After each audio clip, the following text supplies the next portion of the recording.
Our 130 million gallons every day is a very unique, distinct quality, and we have to make sure that that's consistent. And so that consistency is really important for distilleries, making sure that we know the recipe that our customers need, especially on the distillery side. We have all the data on the water from their lab.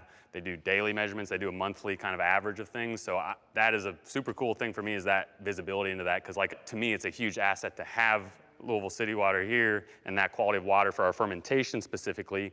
I'm pretty bored by doing a whiskey launch dinner at this point. So it was a really cool thing for me as I was shaping these whiskeys also to kind of shape how I wanted to even launch them. And this was a very important piece in my mind of how that kind of came to be. The point of this tasting was to hopefully show you that those craft level decisions are impactful of what's in your final bottle. We believe that water should be valued, it should be enjoyed, and there's a story in every glass of water. And when it comes to bourbon, there's a really good story.